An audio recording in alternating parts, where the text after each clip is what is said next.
Hello student, मैं हूँ Ranjana Verma from R Verma Ranjana's coaching classes. और आज हम पढ़ेंगे कक्षा 10वीं क्लास 10th त्रिकोणमिति का परिचय और उसकी एक्सरसाइज 8.2। इससे पहले आप सब लोग कैसे हैं? मुझे उम्मीद है, आशा है कि आप लोग जहाँ कहीं भी है स्वस्थ है, हष्टपुष्ट है और बहुत अच्छे से पढ़ाई कर रहे हैं। और 8.2 का क्वेश्चन नंबर 1 हमारा हो गया था।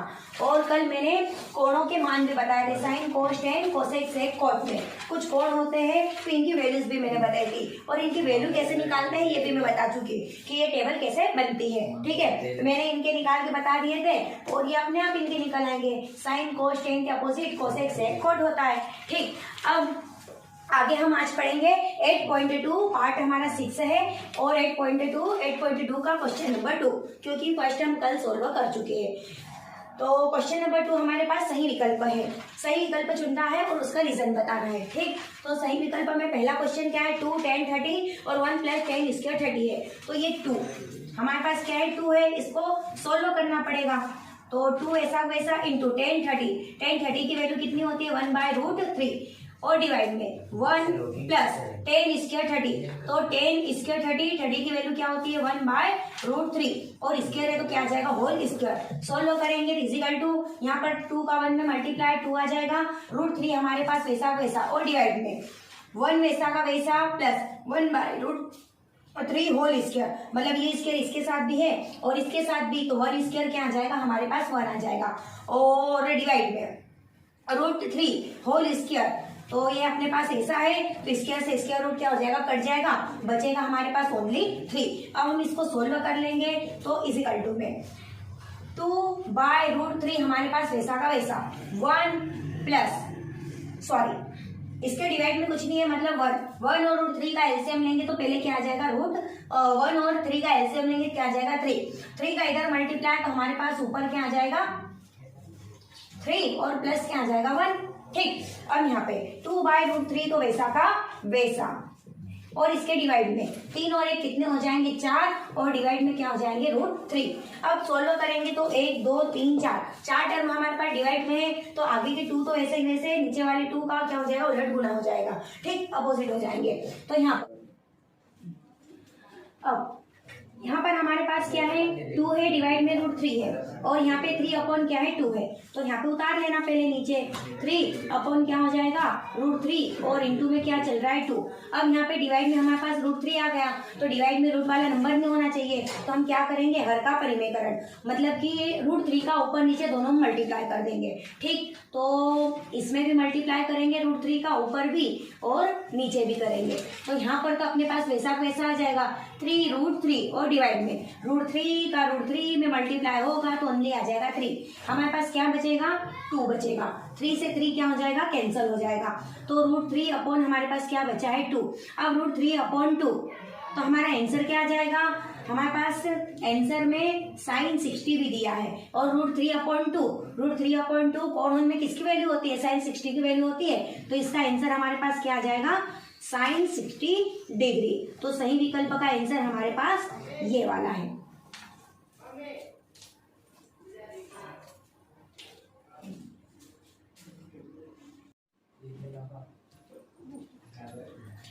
आगे का सवाल हमारे पास है ऑब्जेक्टिव 1 - 10 स्क्वायर 45 डिग्री और 1 + 10 स्क्वायर 45 डिग्री और इजिकल टू में ...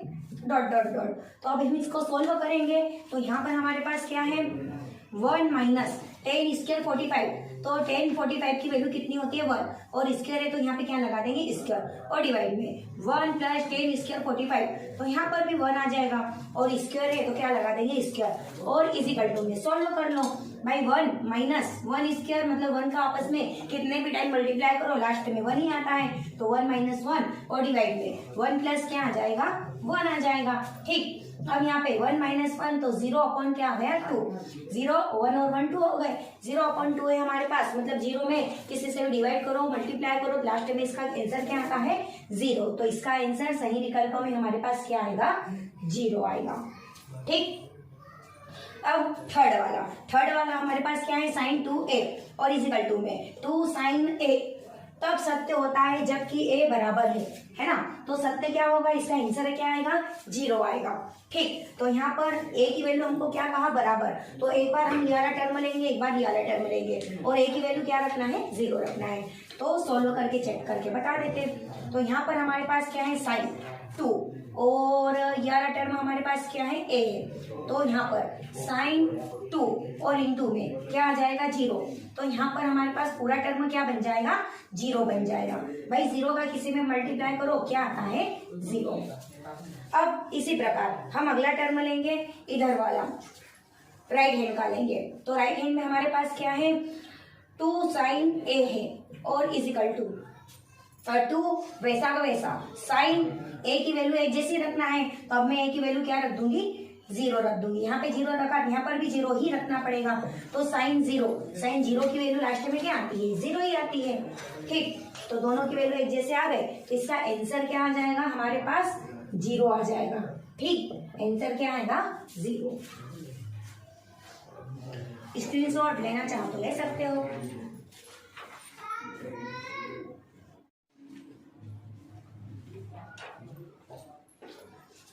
इसके बाद आगे का सम हमारे पास है ऑब्जेक्टिव का 2 10 30 और डिवाइड में 1 माइनस 10 स्क्वायर 30। तो इसको सॉल्व करके देख लेते हैं क्या आता है इसका आंसर।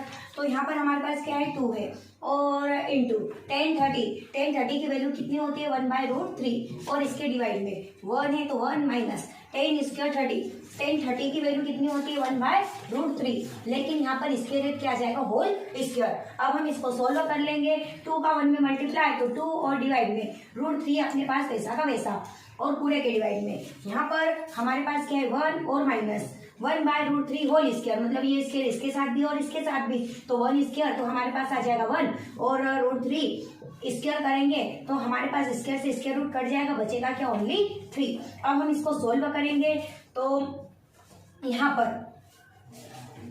2/√3 और डिवाइड में, इसके डिवाइड में कुछ नहीं है, मतलब 1 और 3 का एलसीएम लेंगे, तो हमारे पास क्या आ जाएगा, 3 और 1 का एलसीएम लेंगे तो क्या आ जाएगा, ओनली 3 आ जाएगा। 3 का इधर मल्टीप्लाई, 3 माइनस क्या आ जाएगा, हमारे पास 1 आ जाएगा। ठीक, ये 2 और डिवाइड में हमारे पास क्या है, √3 है, तो ये तो वैसा का वैसा, और यहाँ पर इसके भी डिवाइड में 3 में से 1 को माइनस करेंगे 2, और इसके डिवाइड में क्या है, 3।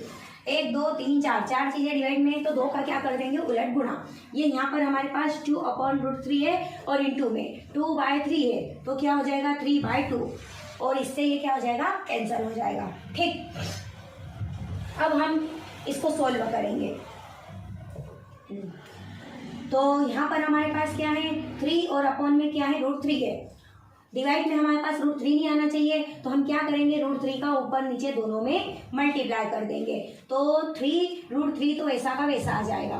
ठीक, इजिकल टू में, और डिवाइड में √3 का √3 में मल्टीप्लाई होगा तो ओनली आ जाएगा हमारे पास 3 से 3 क्या हो जाएगा, कैंसिल हो जाएगा। हमारे पास बचा क्या है, ओनली √3 किसकी वैल्यू होती है, 10 में, 10 वाला ऑप्शन भी हमें दिया है, तो 10 में किसकी वैल्यू होती है, 60 की, तो इसका आंसर क्या आ जाएगा, tan 60 डिग्री।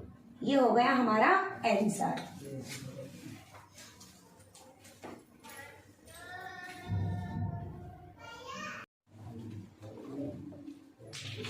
हाँ, क्वेश्चन नंबर 2 हमारा कंप्लीट हो चुका है। उसके 5 ऑब्जेक्टिव थे जो कि अभी हमने कर लिए। अब क्वेश्चन नंबर 3 स्टार्ट हो गया। क्वेश्चन नंबर 3 हमारे पास क्या है, 8.2 का tan a + b = √3 और tan a - b = में 1/√3, और यहाँ पर 0 डिग्री किसके, 0 degree less than a + b = 90 degree, और यहाँ पर a ग्रेटर देन b। ठीक है, a बड़ा है b से, तो a और b का मान निकालना है। ठीक है, हमें किसकी वैल्यू पुट निकालनी है, फाइंड करनी है a और b की। तो पहले जो दिया है उसको लिख लेंगे। ठीक, क्या हमें दिया है, tan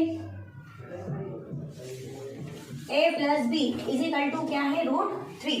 अब √3 10 में वैल्यू कहाँ पर होती है, 60 में होती है, ये अपने पास। ठीक, तो √3 को हम क्या लिख देंगे, tan 60 लिख देंगे। तो tan a + b = यहाँ पर क्या लिखेंगे, tan 60 डिग्री। ठीक है, 10 से 10 क्या हो जाएगा, कट जाएगा, ओके, अब हमारे पास क्या बचा है a प्लस बी और इज इक्वल टू में क्या बचा है 60। तो यहाँ पर हम इसको देंगे इक्वेशन फर्स्ट। अब इसी प्रकार तथा 10a माइनस बी की वैल्यू कितनी दी है 1/√3, तो यहाँ पे लिख लेंगे तथा या फिर और करके कि 10a माइनस बी की वैल्यू हमारे पास कितनी दी है 1/√3 दी है। अब इसको सोल्व करेंगे तो यहाँ पर 10a माइनस बी है हमारे पास इज इक्वल टू 1/√3। 10 में कहाँ पर वैल्यू होती है 10 30 में, तो इसको हम लिख देंगे 10 30 डिग्री। ठीक है, अब यहाँ पर 10 से 10 क्या हो जाएगा कैंसिल हो जाएगा। हमारे पास क्या बचा है a माइनस बी और इज इक्वल टू में क्या बचा है 30 बचा है। ठीक, ये हमारे पास ये में है a माइनस बी।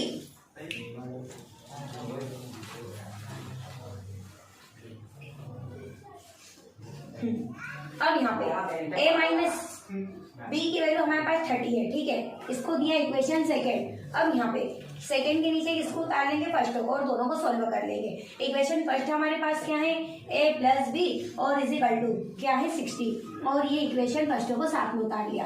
अब इसको यहाँ पर विलोपन विधि जिसको हम बोलते हैं एलिमिनेशन मेथड से सॉल्व कर लेंगे। ठीक है, तो सॉल्व करेंगे तो यहाँ पे क्या लिख देंगे जोड़ने पर मतलब कि बाय एडिशन। ठीक है, तो जोड़ेंगे तो a और a कितने a हो गए 2a, ये माइनस ये प्लस टर्म सेम रहते हैं, साइन अपोजिट रहते हैं तो कट जाते हैं और 60 और 30 कितने हो जाएंगे 90। हमें तो a का मान चाहिए तो a को वैसे ही लेने देंगे, 2 इधर क्या आ जाएगा डिवाइड में आ जाएगा। ठीक,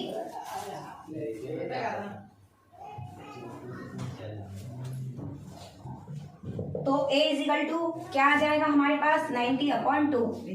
ये कितने टाइम कट जाएगा 45 टाइम। ठीक है, तो a की वैल्यू हमारे पास क्या निकला है 45 डिग्री। अब हमें तो b की वैल्यू भी चाहिए, तो या तो इक्वेशन फर्स्ट लो या तो सेकेंड लो, तो हम फर्स्ट ही ले लेते हैं। ठीक, तो इक्वेशन फर्स्ट से या समीकरण 1 से तो समीकरण 1 को हम लेंगे। एक हमारे पास क्या है a प्लस बी और इस इक्वल टू में क्या है 60 है। ठीक है, अब हमारे पास a की वैल्यू क्या निकला है 45 निकला है और b वैसा का वैसा। ठीक, ये 60, b की वैल्यू हमें चाहिए तो 45 प्लस के उधर आके कैसे हो जाएंगे माइनस के हो जाएंगे। ठीक, b इज इक्वल टू 60 में से 45 को हम माइनस करेंगे तो कितने बचेंगे हमारे पास 50 डिग्री। तो अतः a का मान क्या निकला 45 डिग्री एंड b की वैल्यू क्या निकला है 50 डिग्री।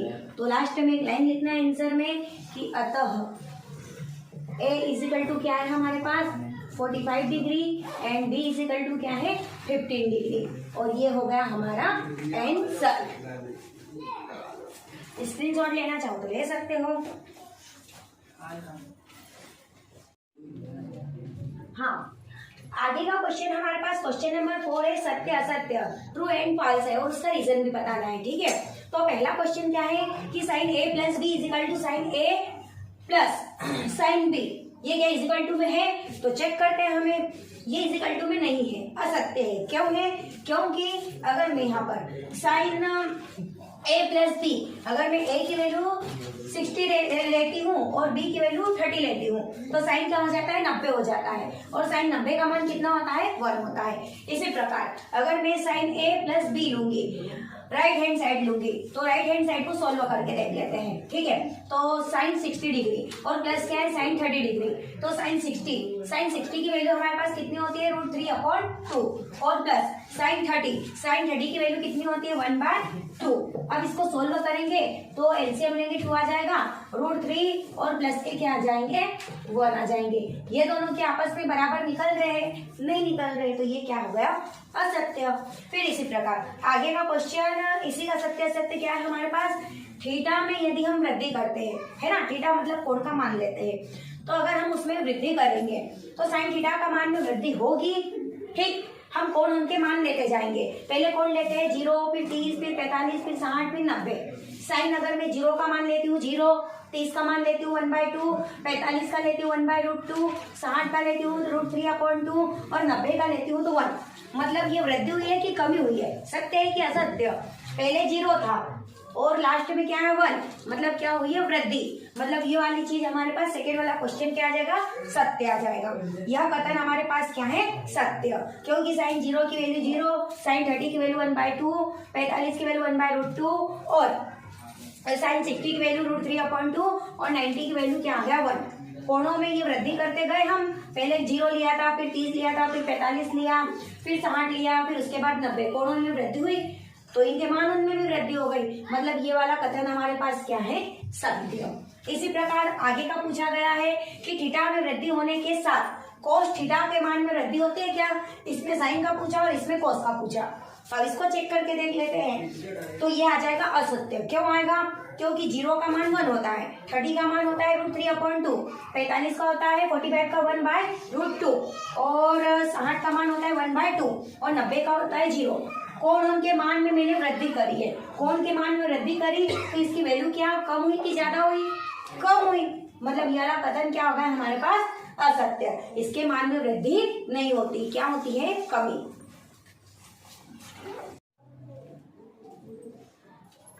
आगे का हमारे पास है फोर्थ वाला, थीटा के सभी मानों पर साइन थीटा और कॉस थीटा क्या बराबर होते हैं, तो ये है असत्य। क्यों, क्योंकि साइन अगर मैं 30 क्या मान लेती हूँ, वैल्यू निकालती हूँ तो 1 क्या आता है 2, जबकि कॉस 30 की वैल्यू क्या आती है √3/2, मतलब ये वाला टर्म क्या आ जाएगा, असत्य। फिर आगे a बराबर 0 पर कॉट a परिभाषित नहीं है, ये हमें चेक करना है, तो ये होगा सत्य। क्यों होगा, क्योंकि अगर कॉट a लेती हूँ और a की जगह अगर मैं 0 लेती हूँ, कॉट क्या होता है कोस बटे साइन, मैंने बताया है, और एंगल का मान हम क्या ले रहे हैं 0, तो ये 0 रख दिया। कोस 0 की वैल्यू कितनी होती है 1 और साइन 0 की वैल्यू हमारे पास कितनी होती है 0, तो 1/0, तो 0 में किसी भी संख्या में 0 से डिवाइड करेंगे तो वो क्या रहता है, अपरिभाषित, और हमसे ये पूछा है कि परिभाषित नहीं है, मतलब अपरिभाषित है, तो ये क्या कथन क्या होगा हमारे पास, सत्य। इसी के साथ आज की क्लास में समाप्त करती हूँ और हमारी 8.2 एक्सरसाइज कंप्लीट हो चुकी है और ये वाले चैप्टर के एग्जाम्पल में लास्ट में पूरे टोटल करवा दूंगी सॉल्व। जब तक तुम लोग ट्राई करना, अगर नहीं आते हैं तो मैं करवाऊंगी, लेकिन इससे पहले हम एक लगत एक्सरसाइज ऑन कर रहे हैं। जय हिंद, जय भारत, अच्छे से पढ़िए लिखिए और आगे बढ़िए।